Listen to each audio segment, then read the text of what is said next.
Saludos, estimados estudiantes. Bienvenidos al video 3 de manejo de memoria, donde vamos a ver la organización de archivo secuencial y los costos de sus vías de acceso. En primer lugar, vamos a ver qué son las vías de acceso. Estas son las operaciones que podemos hacer sobre el archivo de datos. Por ejemplo, la inserción de un registro, la modificación de un registro, el borrado de un registro y la búsqueda de registros, que puede ser por igualdad, bien sea por un atributo clave o no clave, o por rango o no igualdad. Entonces, vamos a ver ahora qué son los archivos secuenciales. Según la definición, en los archivos secuenciales, los registros son almacenados en la secuencia física en la que van a ser procesados.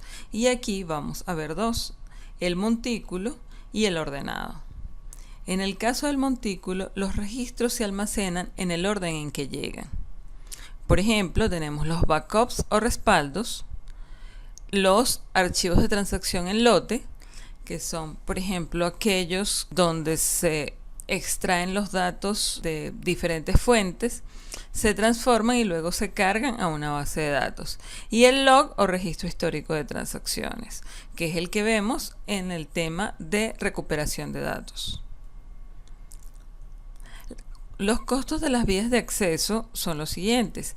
La inserción es muy eficaz en el caso de los registros de montículo, ya que esto implica revisar el último bloque que se utilizó para el archivo de datos y ver si tiene espacio disponible. En caso de no tenerlo, reservar un nuevo bloque, adjuntarlo al archivo y copiar el registro en ese nuevo bloque. Una búsqueda, una actualización o una eliminación implica buscar el registro que se debe actualizar o eliminar, y ese puede estar en cualquier sitio del archivo. Por lo tanto, requiere una búsqueda lineal, la cual significa recorrer todo el archivo hasta encontrar el registro, es decir, llevar cada uno de esos registros bloque por bloque a memoria principal, según vimos en el video 1. Ahora, la organización de archivos ordenada. En esta, los registros están ordenados físicamente en disco, en función de los valores de uno o más campos, que pueden ser o no clave. Por ejemplo, si estamos hablando de la clave, en este caso del código, entonces tenemos una clave de ordenación. La diferencia es que los valores de este campo no se repiten. En el caso de un campo no clave, tenemos un campo de ordenación, por ejemplo aquí en la ciudad. Entonces vemos cómo esta ciudad físicamente se encuentra ordenada de manera alfabética.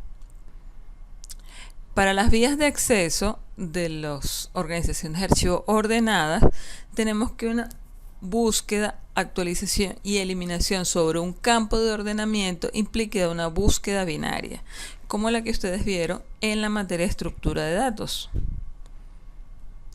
Una búsqueda, actualización y eliminación sobre otro campo implica una búsqueda lineal, es decir, buscar sobre todo el archivo. Y una inserción o actualización sobre un campo de ordenamiento implica mover los registros para mantener el orden físico, lo cual puede ser muy costoso dependiendo del tamaño del archivo.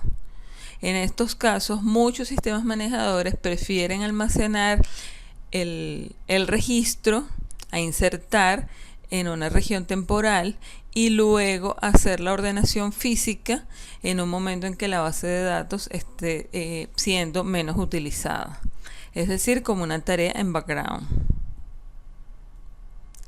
Para los costos de las vías de acceso, en este caso denominamos costo la cantidad de bloques que tenemos que leer de memoria secundaria y llevarlas a memoria principal.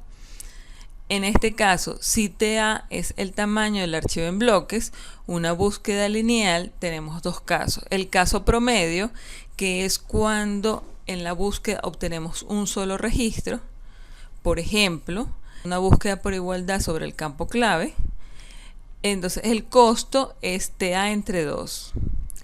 En el peor caso, es decir, cuando la búsqueda tiene más de un registro, entonces El costo es el tamaño del archivo OTA.